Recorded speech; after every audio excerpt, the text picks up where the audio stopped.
It's Friday morning, and that means another edition of the Zogby Report, Real and Unscripted. My son and partner, Jeremy, and I take a look at one or two, maybe more issues every week and discuss them in as civil and respectful a way as we possibly can, especially when we disagree. And so, how are you, Jer? How are you doing today? I'm doing great. How about you? I'm doing well because it's my son's birthday. So happy birthday, Jer. Thank you. Thank you. We'll continue a conversation at the grill later on in the day where we won't talk about any podcast talk. We'll just talk about gardening and family, or family and gardening. How about that order? That's pretty much it.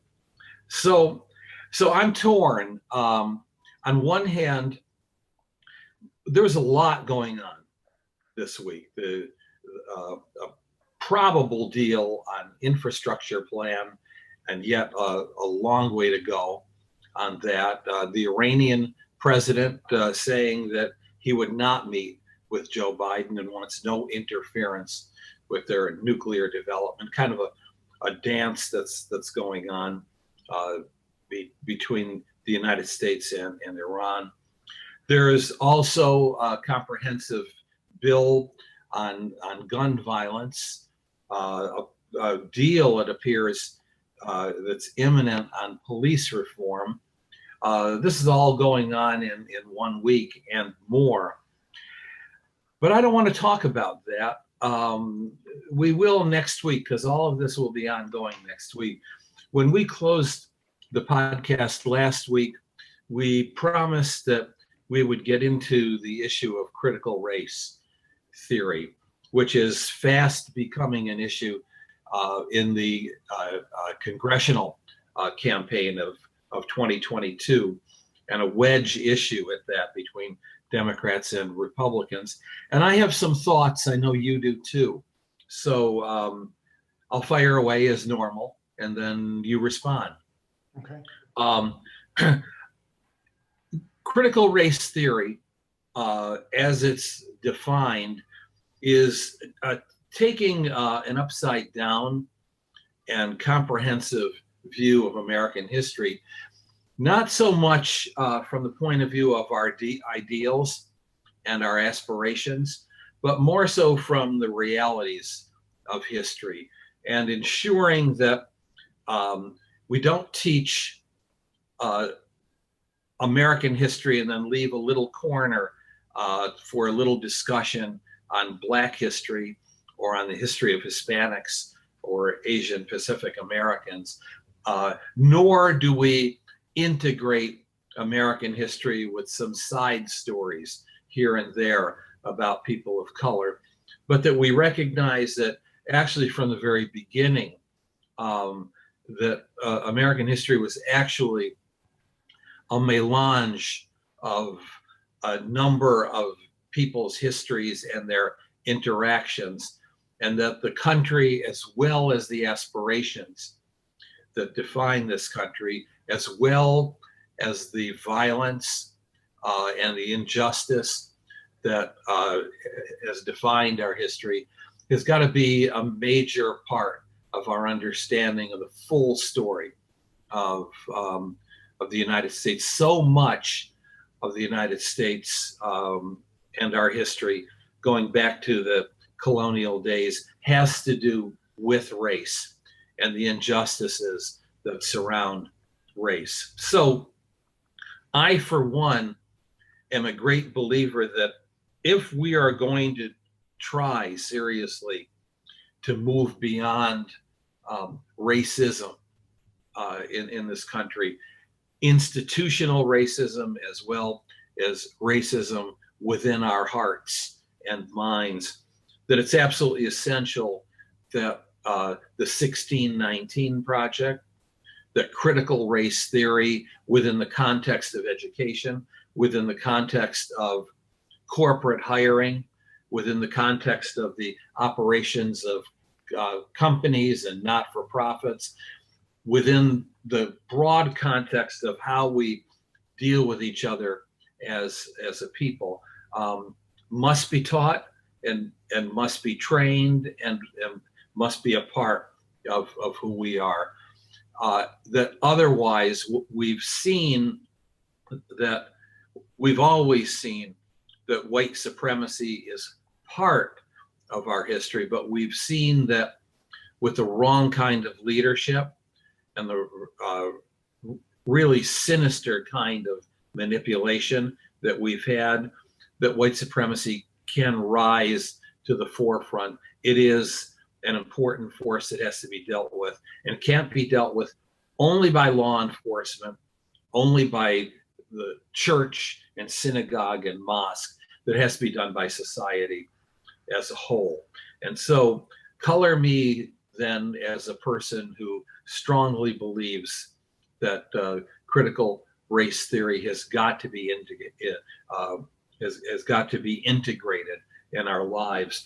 Now, after you comment in the course of our conversation, I'm going to discuss how this is a troublesome issue politically for Democrats. But I wanted to at least state my views up front about how important CRT is, critical race theory. You know, what you laid out is very familiar to me, and I think I don't know what percentage of Americans, but at least for millennials and Gen Z, what you laid out is multiculturalism. And that is a model that took root in the 60s and is dominant in higher education, and in a lot of states across America is standard history. I don't think that's critical race theory. I think critical race theory goes much farther to the left. The notion of multiculturalism, you know, take like the quintessential historical approach to multiculturalism is Howard Zinn's A People's History of the United States.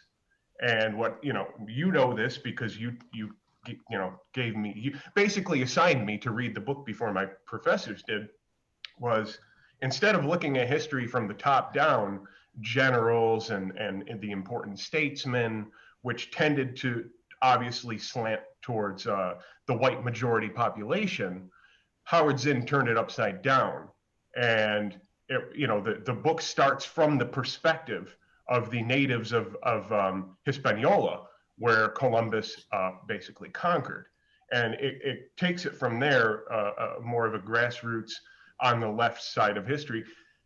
That's, I want to say, has almost been standard for 30, 40 years now, definitely in higher education and in a lot of school districts across the country. The problem with critical race theory is not only is it antagonistic, not only is it extreme, but it's also dangerous. And here I'm going to go for the jugular of critical race theory, is that one of the extensions or one of the ideas of critical race theory, and a lot of people have heard about this, is the notion of white privilege. And the notion that it's really just a repackaging of Marxist style dialectic historical materialism, where Karl Marx came to the conclusion that during the Industrial Revolution it was the proletariat and it was the industrialist capitalists that were the antagonizing class. This has repackaged itself in a racial way, where the oppressor mainly are African Americans, and the oppressed are African Americans, and the oppressor is the white male. White male privilege is the moniker we hear on social media and the media every day. And I have to say, this is where I go for the jugular. That is a violation of civil rights. And for the party and for the movement that came up with the civil rights movement in the 60s, I have to ask, where is their sanity? Because Martin Luther King encapsulated it best when he said we should judge people by the content of their character and not the color of their skin. And in that ethos came the Civil Rights Act, which when I was a kid, and any state test we took, whether it was third grade, fourth grade, always at the bottom it said New York State does not discriminate based on race, color of skin, religion, creed, disability, gender, and so on. But inherent in critical race theory is a violation of civil rights, is a view that white people are born with a privilege, that white people are inherently racist. And I have to say, that goes against the ethos of Martin Luther King. It goes against the ethos of the Democratic Party that they built their platform on from the civil rights movement. Now, that's me going after the jugular. Now we get into the actual, the further into the issue. And I say this: if social issues were an onion, the issue of race would be the outer layer, quite figuratively and quite literally, because race is just the outer shell. It's an important issue, but it's only scratching the surface. So as you get to the core of the social onion, what is the core? It's human suffering. All humans suffer. I can think of two things that all of humanity have in common. One is about 99% of our genetic makeup. The second is that we all suffer. Whether it's a black kid in Bedford-Stuyvesant or Chirac who grows up not knowing his father and is lured into gang violence and ends up in a prison cell, or whether it's a white kid in the panhandle of Florida whose mother went to the doctor because of excruciating pain, and the doctor gave her opioids, and she got addicted to opioids. And she then went to heroin and now prostitutes her body to get her fix. That is the story of, if not hundreds of thousands of white Americans and people of all color and skin, but maybe even millions. There are white communities that are ravaged by crystal meth, by crack, by heroin, you name the drug. It's not just drugs. Human suffering is an element, is a reality of the human condition. That's in the present. And when you go in history, you go way back. So let's say the Great Wall of China. The Great Wall of China is also known as the Long Grave because 400,000 people who were forced into building it were buried in the Great Wall of China. There is a language family today known as Slavic people. What is the root word of Slav? Slave. Essentially, when you talk to a Polish person or a Ukrainian or whatever, and you say, oh, that Slavic person, you're calling them a slave, because I've read more white people under the Ottoman slave system were bought and sold on the human market in the 19th century than in the entirety of American history. Yet we don't know about that. The problem with critical race theory is it victimizes African Americans and exclusively focuses on the victimization, which is dehumanizing, ignores the rest of history as a standard of human suffering across time and space.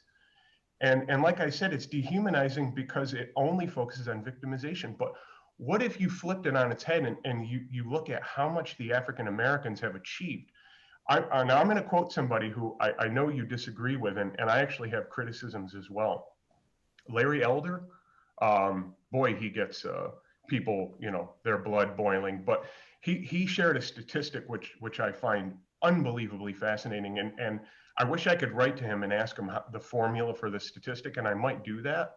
But I'm going to take him at his word. He said if you take the black nation, the African Americans in this nation today, and you isolate the economy just to them, that's the 15th largest GDP in the world.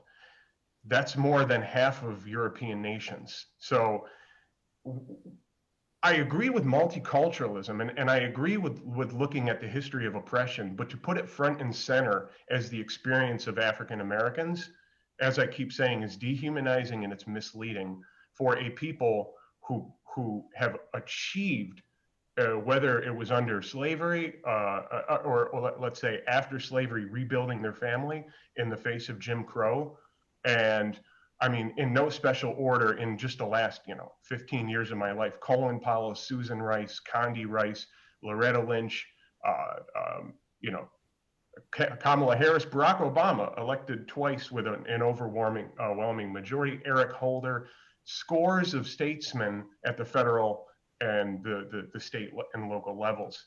So I would stop right there, and I do have more to say, but I think I did say a lot. You did, and my blood is simmering. So Just wait until it cools. No, look, there is a lot there that I agree with, and I am not a fan of the history of victimization, because I do believe that it demeans people. It's only part of a story. The real story is the triumph, as you point out, over the victimization. On the other hand, fast forward to this minute, and we know that despite progress, especially a lot of visible progress, upfront progress on television, in the world of expertise, and so on, that there are many people of color, particularly African Americans, Black Americans, who have transcended a system that in many ways is geared against them. On the flip side of that, there is still a system that we have seen rise to the forefront and become visible again, that discriminates by police, discriminates by hiring, discriminates by board membership, discriminates by in the court system, discriminates in almost every facet of our life, whether I or you or anyone feel that we experience white privilege. Fact of the matter is, the odds are more with us than they are with people of color. And whether or not that means that you have to beat yourself with chains over a sense of guilt or not, I do think it has to be something that we recognize and understand, that that aspiration of, in order to build a more perfect union, we still have a long ways to go. In fact, as we speak right now, Derek Chauvin, prime example of what we're talking about, is about to be sentenced sometime, I guess, in the afternoon. And that's only the most visible and probably most awful example of a lot of criminal justice and police discrimination that takes place. Bottom line here is that we don't need to denigrate American history and the American experience.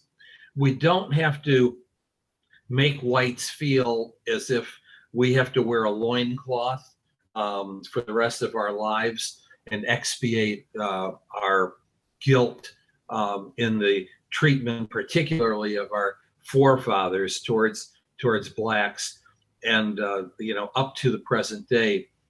But we have to deal with what is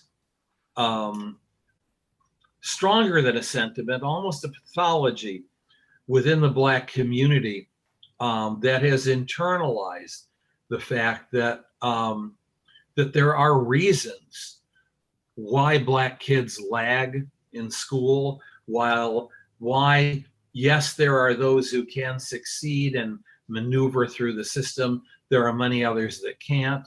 And perhaps above all, that there's still a rage.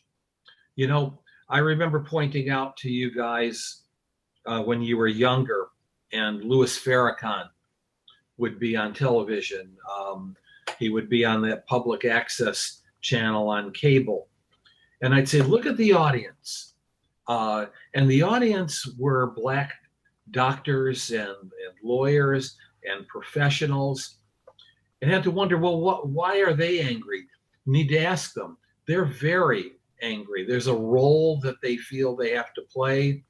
There's a discomfort, even still. I'm going to say much more of a discomfort among people over 50, Black and white and Latino, than there is among millennials and Gen Z. But I think we are a whole lot better served by actually treating the issue of racism as a cancer, and rather than allow the possibility of it continuing to ravage, our body or metastasize, into something even worse, like a race war, that what we attempt to do is isolate it, treat it, and then inoculate it from the future of spreading, which is through education and through hiring. Well, you have to ask, where does the rage come from? And there is organic rage, but there's also synthetic rage. There's also rage there's grassroots rage, but there's also astroturf rage. And you look at the media coverage, and I mean, from time to time, when I do watch NBC News, and actually, watch some mini documentary series during last summer, during the summer of riots, and I mean, I was just appalled by the coverage and the overt victimization. You talk about white supremacy. There is white supremacy. Quite frankly, it's not shocking. There's racism all over the world. In fact, I would argue we're the least, among the least racist nations, for obvious reasons other than the statistic of African Americans being isolated. If they were their own nation, the 15th largest GDP.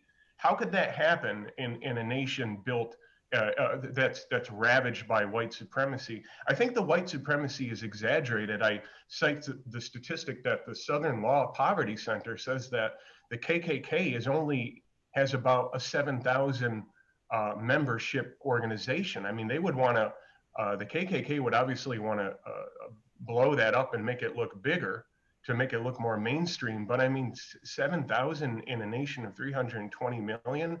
So now you got to get into, well, let's read people's minds and let's say that it's inherent in their unconscious. And look, I mean, how do you quantify that? How do you qualify that? The fact of the matter is, I return to the media and their coverage. They ignore the fact that, and I've cited this statistic before, there are more white people that die at the hands of police officers. And yet we can't name one white person. Why is that? Because they're not focusing on it. Because if it bleeds, it leads. And I don't know, maybe there is an agenda in the sense that they want to put, the much of the corporate media want to put race front and center, which, would basically reveal that they don't have independent journalism. You shouldn't push agendas in the news.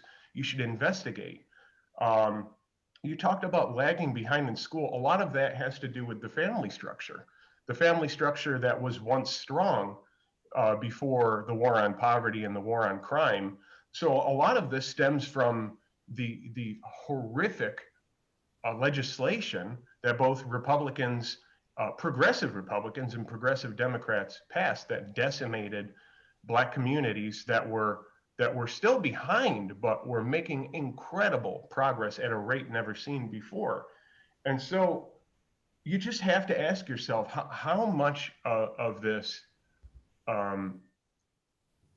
eventually becomes divide and conquer? What good comes out of making, going back to my analogy, the onion as social issues, taking the outer layer of humanity and saying this is the most important lens to understand society and its inner workings. It's just not, when we know that human suffering is a universal thing. How do we tell people that Black suffering is more important than Hispanic or white suffering or Chinese suffering or whatever? How do we do that? And again, I would just say that a lot of what you're talking about is more multiculturalism. The very essence of critical race theory is very extremist and very hateful, and it really does abuse civil rights. Well, I think that critical race theory is an antidote, in that it does allow, and the scholarship has to be right. The story has to be true, but it does allow for a venting. It does allow for a catharsis. It does allow for discussion. I think above all, what it does is it opens the door to empathy, so that instead of, if it's pure history of victimization, we are studying the other or them. But if we're talking about a curriculum or a program that gets at the why of the rage, the why of the discrimination, then what happens is that I think we're studying each other and moving into the shoes of the other. So it's no that person black if you're white, white if you're black. Get to understand each other as a human being. Hence the reason why it deserves an upfront placement in curriculum and training and integrated throughout our lives.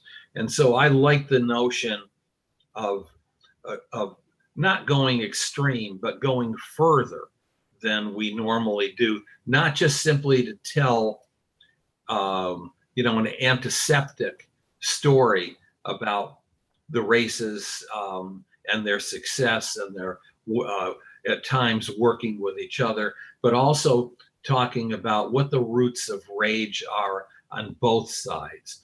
Now, you mentioned the smallness of the Ku Klux Klan.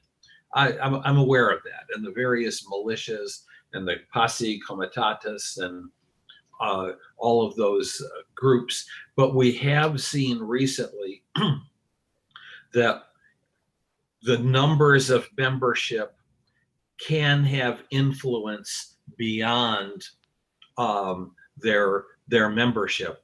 It used to be that the Klan would organize a rally in some state, including a famous one in Skokie, Illinois, and 10, 15, 25 Klan members would show up, perhaps a few other people, and the media would treat it as the main event on the news, mainly because there were thousands of protesters against it.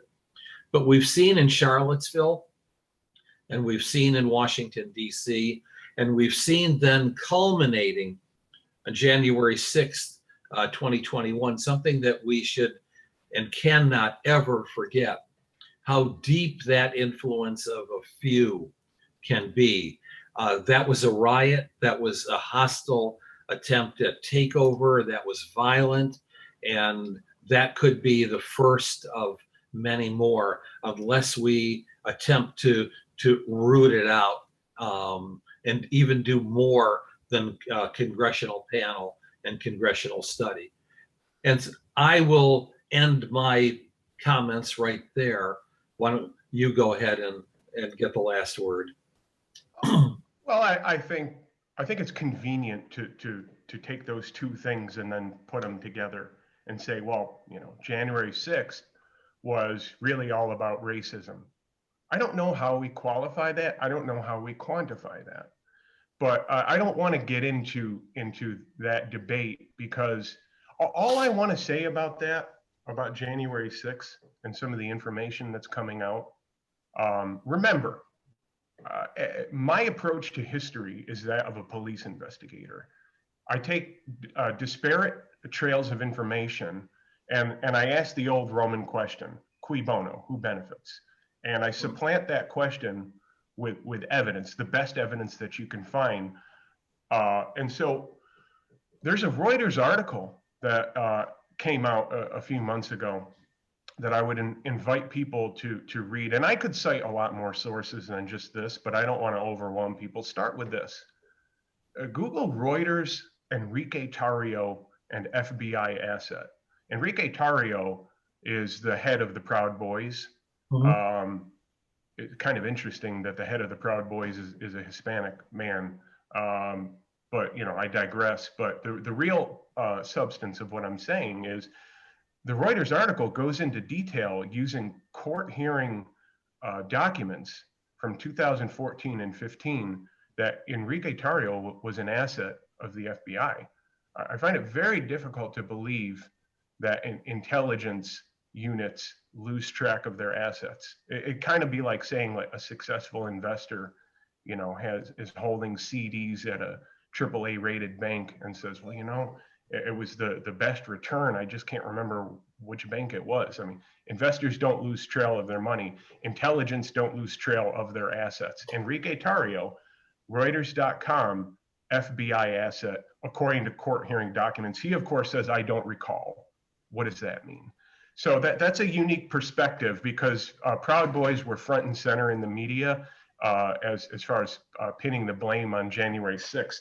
But this is a completely different topic. It just really goes back to critical race theory and looking at what people on the ground and in higher education are doing and saying.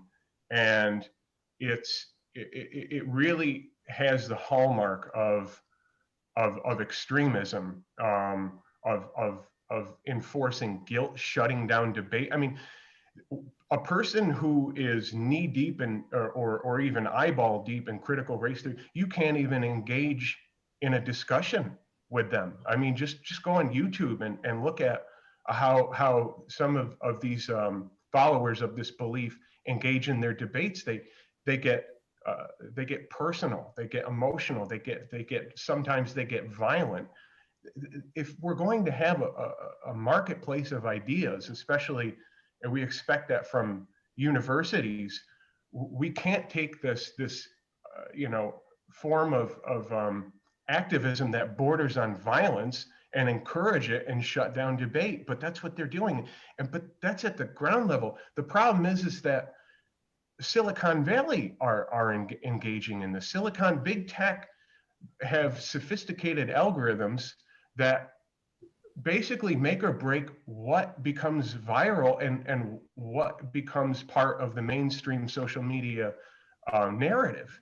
And you just simply can't have that. You can't have CEOs that favor, or you can favor that viewpoint of history, but you can't shut the alternative down and say, well, if it doesn't agree with us, it's racist.